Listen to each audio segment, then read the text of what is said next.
ಬೆಳಗ್ಗೆ ರಾಯರಿಗೊಂದು ನಮಸ್ಕಾರ ಹಾಕಿ ಇವತ್ತಿನ ನನ್ನ ಫಸ್ಟ್ ಇವೆಂಟಿಗೆ ಎಲ್ಲ ರೆಡಿ ಮಾಡಿಕೊಂಡು ನಾವು ಹೊರಟಿದ್ದೆ. ನಮ್ಮ ಫ್ರೆಂಡು ನೇತ್ರ ಅಂತ ಅವ್ರ ಮನೆಗೆ. ಇವತ್ತು ಅವ್ರ ಮನೇಲಿ ಅವ್ರ ಮಗಳ ಹಾಫ್ ಸ್ಯಾರಿ ಫಂಕ್ಷನ್ನ ಇಟ್ಕೊಂಡಿದ್ರು. ಆ ಫಂಕ್ಷನ್ಗೆ ಪ್ಲೇಟ್ ಡೆಕೋರೇಷನ್ ನನಗೆ ಹೇಳಿದರು. ಹಾಗಾಗಿ ಆ ಪ್ಲೇಟ್ ಡೆಕೋರೇಷನ್ಗೆ ಏನೇನು ಬೇಕೋ ಥೀಮ್ ವೈಸು ಡಾಲ್ಗಳನ್ನೂ ಸಹ ನಾನೇ ರೆಡಿ ಮಾಡ್ಕೊಂಡಿದ್ದೀನಿ.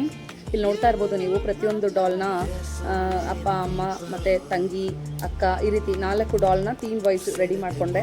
ಅದೇ ರೀತಿ ಈ ಥರ ಸಣ್ಣ ಸಣ್ಣ ಡಾಲ್ಗಳನ್ನ ಸಹ ರೆಡಿ ಮಾಡ್ಕೊಂಡಿದ್ದೀನಿ. ಎಲ್ಲ ಡಾಲ್ಸ್ನ ರೆಡಿ ಮಾಡಿಕೊಂಡು ನಾವು ಹೊರಟಿದ್ದೆ ಕಸ್ಟಮರ್ ಮನೆಗೆ. ಇವತ್ತು ನಮ್ಮ ಯಜಮಾನ್ರಿಗೂ ಸಹ ಫ್ರೀ ಇದ್ರಿಂದ ಅವರು ಸಹ ನನಗೆ ಹೆಲ್ಪ್ ಆಗಲಿ ಅಂತ ನನ್ನ ಜೊತೆ ಬಂದಿದ್ದರು. ಬೇಗ ಕಸ್ಟಮರ್ ಮನೆ ರೀಚ್ ಆಗಿ ಎಲ್ಲ ಪ್ರಿಪ್ರೇಷನ್ ಮಾಡ್ಕೋತಾ ಇದ್ದೀವಿ. ನೀವೇ ನೋಡ್ಬೋದು ನಮ್ಮ ಯಜಮಾನರು ಇಲ್ಲಿ ನನಗೆ ಸಪೋರ್ಟ್ ಆಗಲಿ ಅಂತ ಎಲ್ಲನೂ ಸ್ವಲ್ಪ ಅವರು ಸಹ ಸಹಾಯ ಮಾಡೋಕ್ಕೆ ಕೂತಿದ್ದಾರೆ. ಅದೇ ರೀತಿ ಎಲ್ಲ ಐಟಮ್ಸ್ಗಳನ್ನ ನಾವು ಇಲ್ಲಿ ಡೆಕೋರೇಟ್ ಮಾಡ್ಕೊಂಡ್ವಿ. ಅಂದರೆ ಒಂದು ಪ್ಲೇಟಲ್ಲಿ ಎಷ್ಟು ಹಣ್ಣುಗಳನ್ನ ಇಡ್ತೀವಿ ಆ ಪ್ರತಿಯೊಂದು ಹಣ್ಣನ್ನು ಸಹ ನಾವು ಈ ರೀತಿ ಡೆಕೋರೇಷನ್ನ ಮಾಡ್ಕೊಂಡ್ವಿ. ನೋಡಿ, ನೀವೇ ನೋಡ್ತಿರ್ಬೋದು ಯಾವ ರೀತಿ ಡೆಕೋರೇಷನ್ ಮಾಡ್ತಾ ಇದ್ದೀನಿ. ಅದೇ ರೀತಿ ಔಟ್ಕಮ್ ಹೇಗಿದೆ ಅಂತ ಮುಂದಿನ ವಿಡಿಯೋದಲ್ಲಿ ನೀವು ನೋಡ್ಬೋದು. ಈ ರೀತಿ ಪ್ರತಿಯೊಂದು ಹಣ್ಣುಗಳನ್ನು ಸಹ ಮಾಡ್ಕೊಂಡಾದಮೇಲೆ ಪ್ಲೇಟ್ಗೆ ಅದನ್ನು ಅರೇಂಜ್ ಮಾಡಿ ಡೆಕೋರೇಟ್ ಮಾಡ್ಕೊತೀವಿ. ಏನಾದರೂ ಸರಿ ಬಂದಿಲ್ಲ ಅಂದರೆ ಮತ್ತೆ ಅದನ್ನು ತೆಗೆದು ಇನ್ನೊಂದು ಸಾರಿ ಮಾಡ್ತಾಯಿದ್ದೆ.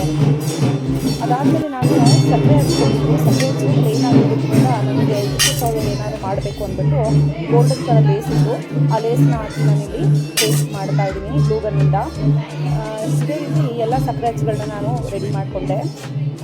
ಹಾಗೆ ಪ್ಲೇನಾಗಿ ಇಡೋದಕ್ಕಿಂತ ಈ ರೀತಿ ಒಂದು ರೌಂಡ್ ಲೇಸ್ ಹಾಕಿ ಅಂದರೆ ಸ್ಪೆಷಲಾಗಿ ಡೆಕೋರೇಟ್ ಮಾಡಿ ಇಡೋದ್ರಿಂದ ಇನ್ನೂ ಅಟ್ರಾಕ್ಟಿವ್ ಆಗಿ ಕಾಣುತ್ತೆ ಫೋಟೋಗಾಗಲಿ ವಿಡಿಯೋಗಾಗಲಿ. ಹಾಗೆ ಬಂದಿರೋ ಜನಗಳನ್ನ ಸಹ ನೋಡಿ ಇದರಿಂದ ಖುಷಿ ಪಡ್ತಾರೆ. ಈ ರೀತಿ ಎಲ್ಲ ಸಕ್ಕರೆ ಹಚ್ಚುಗಳನ್ನು ಸಹ ನಾನಿಲ್ಲಿ ರೆಡಿ ಮಾಡಿಕೊಂಡೆ. ರೆಡಿ ಆದಮೇಲೆ ಅದನ್ನೆಲ್ಲ ಪ್ಲೇಟ್ಗೆ ಜೋಡಿಸ್ಕೊಂಡೆ. ಅದಾದಮೇಲೆ ಅವರು ಉಂಡೆಗಳನ್ನ ಸಹ ಮಾಡಿದರು. ಉಂಡೆಗಳು ಪ್ಲೇನ್ ಆಗಿದ್ದರಿಂದ ಇದು ಪ್ಲೇಟಲ್ಲಿ ಇಟ್ಟಿದ ತಕ್ಷಣ ಏನೂ ಚೆನ್ನಾಗಿ ಕಾಣಿಸ್ತಿರ್ಲಿಲ್ಲ ಅನಿಸ್ತು. ಸೊ ನನ್ನ ಹತ್ರ ಲೇಸ್ ಥ್ರೆಡ್ ಇತ್ತು, ಲೇಸ್ ಅಲ್ಲ ಥ್ರೆಡ್ಡು. ಅದಕ್ಕೆ ಥ್ರೆಡ್ಡನ್ನು ಯೂಸ್ ಮಾಡಿ ನಾನು ಇದಕ್ಕೂ ಸಹ ಇಲ್ಲಿ ಗ್ಲೂಗನ್ ಹಾಕಿ ಅಪ್ಲೈ ಮಾಡಿ ಪೇಸ್ಟ್ ಮಾಡ್ಕೊತಾ ಇದ್ದೀನಿ. ಅದಾದಮೇಲೆ ಅದಕ್ಕೆ ಮೇಲ್ಗಡೆ ಟಾಪ್ ಆಗಿ ಒಂದು ಬೀಡ್ಸ್ ಕೂಡ ನಾನು ಇಲ್ಲಿ ಹಾಕಿದ್ದೀನಿ. ಮುಂದೆ ನಿಮ್ಗೆ ನಾನು ವಿಡಿಯೋದಲ್ಲಿ ತೋರಿಸ್ತೀನಿ ಯಾವ ರೀತಿ ಬೀಡ್ಸ್ ಕೂಡ ಪೇಸ್ಟ್ ಮಾಡಿದೆ ಅಂದ್ಬಿಟ್ಟು. ಈ ರೀತಿ ಎಲ್ಲ ಐಟಮ್ಸ್ಗಳನ್ನ ನಾನು ಡೆಕೋರೇಷನ್ ಮಾಡಿಕೊಂಡೆ. ಇದು ನನ್ನ ಫಸ್ಟು ಇವೆಂಟ್ ಆಗಿರೋದ್ರಿಂದ ನನಗೂ ಸಹ ಎಕ್ಸೈಟ್ ಆಗಿದ್ದೆ ಮಾಡೋದಕ್ಕೆ. ನೋಡ್ತಾ ಇರ್ಬೋದು ನೀವೇ ಇಲ್ಲಿ ಒಂದೊಂದು ಯಾವ ರೀತಿ ಬಂದಿದೆ ಔಟ್ಕಮ್ ಅಂದ್ಬಿಟ್ಟು. ಅಂದರೆ ಎಫರ್ಟ್ ಅಷ್ಟೇ ಇದೆ. ಸುಮ್ಮನೆ ಹೇಳ್ಬೋದು ಪ್ಲೇಟ್ ಡೆಕೋರೇಷನ್ ಕೆಲಸ ಈಸಿ ಅಂತ. ಅಂದರೆ ಒಂದೊಂದು ಐಟಮು ಅವರು ಸ್ಯಾಟಿಸ್ಫ್ಯಾಕ್ಷನ್ ಆಗೋ ಥರ ಮಾಡೋದಿದೆಯಲ್ಲ, ಅದು ತುಂಬಾ ಕಷ್ಟ ಇದೆ. ಇದೇ ರೀತಿ ಎಲ್ಲವನ್ನೂ ಸಹ ರೆಡಿ ಮಾಡಿಕೊಂಡೆ. ಅಂದರೆ ಯಾವುದು ಪ್ಲೇನ್ ಆಗಿರಲಿಲ್ಲ ಅವ್ರು ಕೊಟ್ಟಿದ್ದಕ್ಕೆ. ಎಲ್ಲದಕ್ಕೂ ಸಹ ಇಲ್ಲಿ ಎಫರ್ಟ್ ಹಾಕಿ ಡೆಕೋರೇಟ್ ಮಾಡಿ ಜೋಡಿಸ್ಕೊಂಡಿದ್ದೀನಿ. ಇಲ್ಲಿ ವಿಳೆದೆಲೆ ನೋಡ್ಬೋದು ನೀವು. ವಿಳೆದೆಲೆ ಅಡಿಕೆ ಆಗಿರ್ಬೋದು, ದಾಳಿಂಬೆ ಇರ್ಬೋದು. ಈ ರೀತಿ ಫೈನಲ್ ಔಟ್ಕಮ್ ನೋಡ್ತಾ ಇರಿ ನೀವು ಹೀಗೆ ಕಾಣಿಸುತ್ತೆ ಅಂತ. ನೋಡಿ, ಅಲ್ಲಿ ನೀವು ನೋಡಿದ್ದು ಅರ್ಧ ಡೆಕೋರೇಷನ್ ಮಾತ್ರ. ಅದಾದಮೇಲೆ ಮತ್ತೆ ಸ್ಟೇಜ್ ಮೇಲೆ ಇಟ್ಟ ಮೇಲೆ ಮತ್ತೆ ಅದಕ್ಕೆ ಎಕ್ಸ್ಟ್ರಾ ಈ ಸಣ್ಣ ಎಲೆಗಳನ್ನ ಇಟ್ಟಿರೋದಾಗಲಿ ಈ ರೀತಿ ಎಲ್ಲ ಎಕ್ಸ್ಟ್ರಾ ಡೆಕೋರೇಷನ್ನ ಮಾಡಿರುವಂಥದ್ದು. ಪ್ರತಿಯೊಂದನ್ನು ನೀವು ಇಲ್ಲಿ ಗಮನಿಸ್ಬೋದು ಎಷ್ಟು ಚೆನ್ನಾಗಿ ಬಂದಿದೆ ಅಂದ್ಬಿಟ್ಟು. ಇದು ನನ್ನ ಫಸ್ಟ್ ಇವೆಂಟ್ ಆಗಿರೋದ್ರಿಂದ ನನಗಂತೂ ತುಂಬ ಖುಷಿ ಇದೆ. ಅದೇ ರೀತಿ ಫಂಕ್ಷನ್ ಎಲ್ಲ ಮುಗಿದ್ಮೇಲೆ ಕಸ್ಟಮರ್ ಫೀಡ್ಬ್ಯಾಕ್ ಹೇಗಿದೆ ಅಂತ ಕೇಳೋಣ.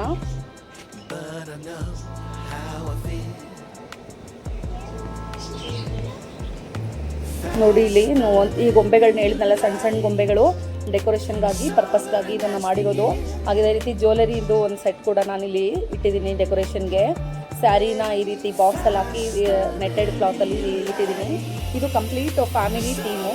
ಈ ಥೀಮಲ್ಲಿ ನೋಡಿ, ಅಪ್ಪ ಅಮ್ಮ ಮಗಳು ಇಬ್ಬರು ಮಕ್ಕಳು ಈ ರೀತಿ ಥೀಮ್ ಮಾಡ್ಕೊಂಡಿದ್ದೆ. ಅದು ಎಲ್ಲ ಗೊಂಬೆಗಳನ್ನು ಸ್ವತಃ ನಾನೇ ಸ್ಯಾರಿ ಡ್ರೇಪಿಂಗ್ ಜ್ಯುವೆಲರಿ ಮೇಕಿಂಗ್ ಮಾಡಿರುವಂಥದ್ದು. ರೆಡಿಮೇಡ್ ಡಾಲ್ಸ್ ಇಲ್ಲಿ ನಾನು ಯಾವುದೂ ಸಹ ಯೂಸ್ ಮಾಡಿಲ್ಲ. ಹಾಗೆ ಅವ್ರ ಕಸ್ಟಮರ್ ರಿಕ್ವೈರ್ಮೆಂಟ್ ಏನಿತ್ತು ಅದೆಲ್ಲ ಸೇರಿ ನಾನು ಟೋಟಲ್ 15 ಪ್ಲೇಟ್ಸ್ನ ಡೆಕೋರೇಟ್ ಮಾಡಿದ್ದೆ. ನೋಡಿ, ಎಲ್ಲದನ್ನು ನೀವು ಯಾವ ರೀತಿ ಬಂದಿದೆ ಅಂತ ನೋಡ್ಬೋದು ಇಲ್ಲಿ. ಸೊ ಫಂಕ್ಷನ್ಗೆ ಇನ್ನೂ ಹಾಫ್ ಆನ್ ಅವರ್ ಟೈಮ್ ಇತ್ತು. ಸೊ ಅದಕ್ಕಾಗಿ ನಾನು ಒಂದು ವಿಡಿಯೋ ಮಾಡ್ಕೊಂಬಿಡೋಣಪ್ಪ ಅಂತ ಇಲ್ಲಿ ನಾನು ವಿಡಿಯೋ ಮಾಡ್ತಾ ಇದ್ದೀನಿ. ಸೊ ನೋಡಿ, ನನ್ನ ಫಸ್ಟ್ ಇವೆಂಟು ಈಗ ಹುಡುಗಿ ಕೂತಿದ್ದಾರೆ ನೋಡಿ ಎಷ್ಟು ಚೆನ್ನಾಗಿ ಕಾಣಿಸ್ತಾ ಇದೆ ಎಲ್ಲ ಡೆಕೋರೇಷನ್ನು. ಆ್ಯಕ್ಚುಲಿ ನಾನು ಇನ್ನೂ ಚೆನ್ನಾಗಿ ಮಾಡ್ಬೋದಿತ್ತು ವೀಡಿಯೋ. ನನಗೆ ಅಷ್ಟೊಂದು ಟೈಮ್ ಇರಲಿಲ್ಲ. ಮತ್ತು ಇದು ನಾನೇ ಮಾಡಿರೋದ್ರಿಂದ ಎಲ್ಲದನ್ನೂ ನನಗೆ ಅಷ್ಟು ಟೈಮು ಇರಲಿಲ್ಲ. ಎಲ್ಲದನ್ನು ಡಿಟೇಲಿಂಗಾಗಿ ನಿಮ್ಗೆ ತೋರಿಸೋದಕ್ಕೆ. ಆದರೂ ಎಷ್ಟಾಗುತ್ತೋ ಅಷ್ಟು ನಿಮಗೆ ಡೀಟೇಲ್ ಬಂದು ತೋರಿಸಿದ್ದೀನಿ. ಯಾರಿಗಾರು ಸ್ಯಾರಿ ಇದು ಪ್ಲೇಟ್ ಡೆಕೋರೇಷನ್ ಬೇಕಾದಲ್ಲಿ ಸೀಮಂತಕ್ಕಾಗಲಿ, ಹಾಫ್ ಸ್ಯಾರಿ ಫಂಕ್ಷನ್ಗಾಗಲಿ, ಎಂಗೇಜ್ಮೆಂಟ್ಗಾಗಲಿ, ಬರ್ತ್ಡೇ ಫಂಕ್ಷನ್ಗಾಗಲಿ, ಇಲ್ಲ ಇವೆಂಟ್ಗಳಿಗೆ ಈ ರೀತಿ ಯಾವುದೇ ಇವೆಂಟ್ ಇದ್ರೂ ನಿಮಗೆ ರಿಕ್ವೈರ್ಮೆಂಟ್ ಏನಿದೆ ಕಸ್ಟಮರ್ ರಿಕ್ವೈರ್ಮೆಂಟ್ ಆ ರೀತಿ ನಾನು ಮಾಡಿಕೊಡ್ತೀನಿ. ಫೈನಲ್ ಔಟ್ಕಮ್ ನೋಡ್ತಾ ಇರ್ಬೋದು ನೀವು ಇಲ್ಲಿ ಯಾವ ರೀತಿ ಬಂದಿದೆ ಅಂದ್ಬಿಟ್ಟು, ಕಾಣಿಸ್ತಾ ಇದೆ ಅಂದ್ಬಿಟ್ಟು. ಸೊ ಯಾರಿಗಾರು ಬೇಕಾದರೆ ಕೊಟ್ಟಿರೋ ನಂಬರ್ಗೆ ಮೆಸೇಜ್ ಮಾಡಿ, ಕಾಂಟ್ಯಾಕ್ಟ್ ಮಾಡಿ, ಡೀಟೇಲ್ಸ್ನ ಹೇಳ್ತೀನಿ. ಸೊ ಕಸ್ಟಮರ್ ಅಂತೂ ಫುಲ್ ಹ್ಯಾಪಿ. ಇದೆಲ್ಲ ನೋಡಿಬಿಟ್ಟು ಹೇಳ್ತಾಯಿದ್ರು, ಇಲ್ಲ ತುಂಬ ಚೆನ್ನಾಗಿ ಬಂದಿದೆ ಮೋಹನ, ಔಟ್ಕಮ್ ನಾನು ಎಕ್ಸ್ಪೆಕ್ಟ್ ಮಾಡಿರಲಿಲ್ಲ. ಅವರು ನನಗೆ ಇದೇ ಥರ ಬೇಕು ಅದೇ ಥರ ಬೇಕು ಅಂತ ಏನೂ ನಾವು ಡಿಸೈಡ್ ಮಾಡಿರಲಿಲ್ಲ ಮೊದಲೇ. ನೀವು ಮಾಡಿ ಚೆನ್ನಾಗಿ ಮಾಡಿ ಅಂತ ಹೇಳಿದ್ರು ಅಷ್ಟೇ. ಅದೇ ರೀತಿ ನನ್ನ ಐಡಿಯಾಸ್ ಹಾಕಿ ನಾನು ಮಾಡಿದ್ದು. ಕೆಲವೊಂದು ಸಾರಿ ಏನು ಮಾಡ್ತಾರೆ ಕಸ್ಟಮರ್ ಅವ್ರಿಗೆ ಬೇಕಾಗಿರೋ ಥರನೇ ಐಡಿಯಾಸ್ ಹೇಳ್ತಾರೆ, ಅದು ಕೂಡ ವರ್ಕ್ ಆಗುತ್ತೆ. ಅದೇ ಥರನೂ ಮಾಡಿಕೊಡ್ಬೋದು ನಾವು. ಆದರೆ ನಮಗೆ ಸಂಪೂರ್ಣ ಬಿಟ್ಬಿಟ್ರೆ ಇನ್ನಷ್ಟು ಎಫರ್ಟ್ ಹಾಕಿ ನಾವು ಇನ್ನೂ ಅದನ್ನು ಚೆನ್ನಾಗಿ ಕಾಣೋ ರೀತಿಯಲ್ಲಿ ಮಾಡ್ತೀವಿ. ನೋಡಿ ಎಷ್ಟು ಚೆನ್ನಾಗಿ ಬಂದಿದೆ, ಒಂದೊಂದು ಐಟಮ್ನು ನೀವು ಗಮನಿಸ್ತಾ ಇರ್ಬೋದು ಎಷ್ಟು ಚೆನ್ನಾಗಿ ಕಾಣಿಸ್ತಿದೆ ಅಂದ್ಬಿಟ್ಟು. ಫೋಟೋಸ್ಗಂತೂ ತುಂಬ ಚೆನ್ನಾಗಿ ಬಂದಿತ್ತು, ಬಂದವರೆಲ್ಲ ಫೋಟೋ ತೊಗೋತಾಯಿದ್ರು. ನನಗೂ ಇದು ನೋಡಿ ಖುಷಿ ಆಯಿತು. ಅಪ್ಪ ನಾನು ಮಾಡಿದ್ದು ಫಸ್ಟ್ ಇವೆಂಟ್ ಆದ್ರೂ ಇಷ್ಟೊಂದು ನನಗೆ ಜನ ಗುರುತಿಸ್ತಿದ್ದಾರಲ್ಲ, ಅಂದರೆ ಚೆನ್ನಾಗಿದೆ ಅಂತ ಹೇಳ್ತಿದ್ದಾರಲ್ಲ ಕಮೆಂಟ್ಸು ಅಂದ್ಬಿಟ್ಟು ಖುಷಿ ಆಯಿತು. Thank you for watching my YouTube channel friends. ಇದೇ ರೀತಿ ಹೆಚ್ಚಿನ ವೀಡಿಯೋಗಳಿಗಾಗಿ ನನ್ನ ಚಾನಲ್ನ ನೋಡ್ತಾ ಇರಿ. ಲೈಕ್ ಮಾಡಿ, ಶೇರ್ ಮಾಡಿ, ಹಾಗೆ ಕಮೆಂಟ್ ಮಾಡಿ. ಯಾರಿಗಾರು ಈ ರೀತಿ ಡಾಲ್ ಪ್ಲೇಟ್ಸು ಡೆಕೋರೇಷನ್ ಬೇಕಾದರೆ ದಯವಿಟ್ಟು ಕಾಂಟ್ಯಾಕ್ಟ್ ಮಾಡಿ. ಅಥವಾ ಕಸ್ಟಮರ್ ರಿಕ್ವೈರ್ಮೆಂಟ್ ಯಾವ ಥರ ಇತ್ತು, ಯಾವ್ಯಾವ ಹಣ್ಣುಗಳು ಇಡಬೇಕು, ಏನೇನು ಯಾವ್ಯಾವ ಥರ ಇದು ಏನೇನು ಐಟಮ್ಸ್ ಇರಬೇಕು ಅಂದ್ಬಿಟ್ಟು ಅವರೆಲ್ಲ ಹೇಳಿದರು. ಅಂದರೆ ಅದೇ ರೀತಿ ಮಾಡಿಕೊಟ್ಟಿರೋಂಥದ್ದು. ಇಲ್ಲಿ ಕೊಬ್ಬರಿ ಆಗಿರ್ಬೋದು, ಹಣ್ಣುಗಳು, ಉಂಡೆಗಳು, ಈ ರೀತಿ ಈ ಹಾಫ್ ಸ್ಯಾರಿ ಫಂಕ್ಷನ್ಗೆ ಏನು ಬೇಕೋ ಆ ಥೀಮ್ ಪ್ರಕಾರ ನಾನಿಲ್ಲಿ ಮಾಡಿದ್ದೀನಿ.